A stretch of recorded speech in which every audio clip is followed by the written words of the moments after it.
Ippo's fight against Taka might be the most savage and brutal match to date. Ippo was punching the living soul out of an old veteran who refused to go down, and in the end, Ippo almost ended the man's life in the process. It all began when Ippo wanted to relinquish the Japanese title to have his long-awaited OPBF title fight against Miyata. Kamogawa accepted Ippo's request and set up the fight. Later in the story, when Kamogawa announced to Ippo that his fight with Miyata was set, he had to defend the Japanese title one last time to avoid ring rust, since their match was scheduled to happen in 6 months. Kamogawa noted that the OPBF fight would be the last fight before heading for the world, so Ippo accepted the challenge and eagerly awaited his next opponent. The next day, Ippo picked up Itadaki from the hospital with a car, and while arriving at the gym, almost ran over Aoki. It's also revealed that Itadaki will not fight in the All-Rookie King finals since he is too injured to compete. Initially frustrated, Itadaki accepted the fact that he couldn't participate. Ippo also gives Itadaki the baton to inherit the Japanese title in the near future when he relinquishes it. Ippo's last challenger is set, and it's an old man, a 31-year-old veteran Taka. To gather more information about him, Ippo seeks the help of Date, who has become a coach at his own gym. Date mentions that Taka was scheduled to face him back when he first won the Japanese title, when Taka was ranked first. Date admits that he was quite nervous about facing Taka, but Taka withdrew before their match began. We learned that the reason Taka pulled out was because his son was born and he officially retired from the sport. However, his son became a target of bullying due to a gossip that his father was too afraid and fragile to keep competing. So Taka wanted to prove to his son that he still had the fire in him to become a great boxer. His record is 22 wins, 11 losses and 1 draw, as he is too rusty and took him longer to challenge for the title again. Despite this, he has never been KO'd in his career and will stand tall no matter what.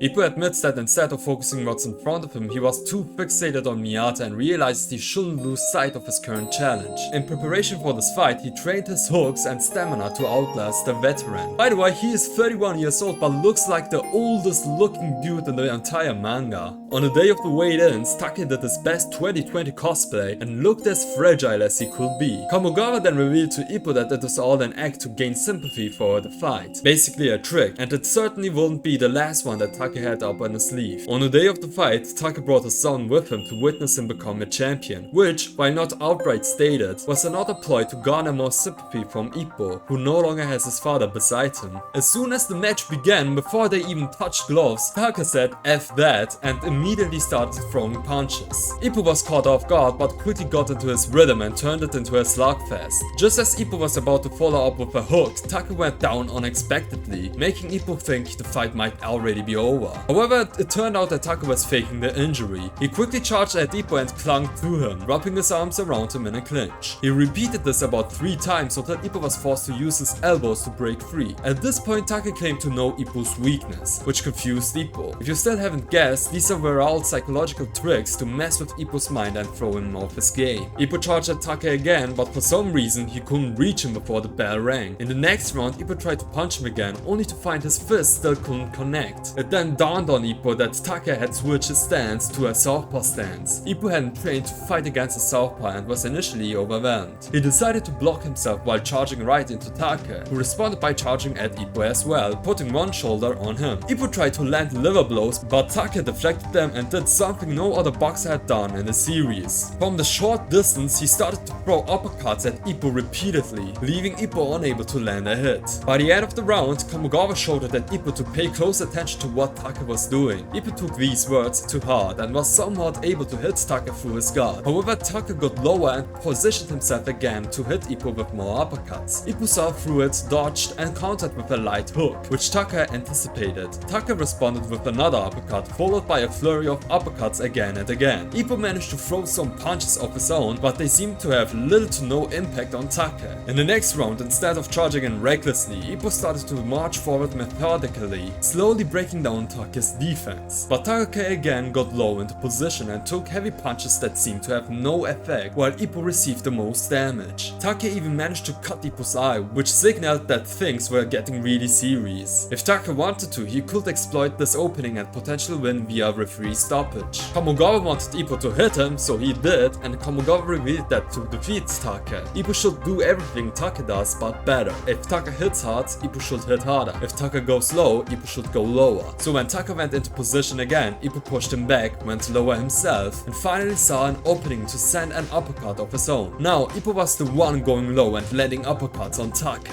Taka abandoned this and opened up his arms, inviting Ippo to just slug it out. Even though Taka managed to land some decent hits, engaging in a slugfest with Ippo is the worst way to speedrun your life. Things got so bad for Taka that Ippo even made his son cry, worried that his dad might not survive the fight. By the end of the round, Ippo thought Taka might be unconscious as the man simply refused to go down. We then see that Ippo is right. Taka is in a dreamlike state, envisioning his son being disappointed in him. Even the way he stands up from his chair is almost inhuman. Determined to end this before inflicting long-lasting injuries to Taka, Ippo throws a devastating punch that sends him flying. But to Ippo's surprise, Taka stands back up like a zombie. Ippo unleashed the Dempsey roll and nearly ended the poor man's life with it. However, just before Ippo could land the devastating blow, Taka got into his rotation position again and landed a powerful uppercut. At this point, Ippo had enough and delivered the most savage ending combo of the entire series. First, he dodged the uppercut and sent his own counter uppercut to Taka, lifting him a full meter off the ground. With Taka's son crying out for his father's life, Ippo delivered that career-ending hook, turning out the lights for good and ending the match. Although Taka didn't die, it took him a few minutes to get back up from the fight. Afterwards, Taka's son asked his father to teach him how to box, which concluded Taka's character arc. Kamogawa then informed the press that with this match, Ippo would relinquish the Japanese belt and issue a challenge to Miyata for the OPBF title. Back home, Ippo reflected on Taka and even remembered his own dad, learning a lesson he will not forget, to fight for something greater than himself. If you have enjoyed this video, then please leave a like and subscribe to my channel for more Hajime no Ippo content. I'm the Reading Crow and thanks for watching.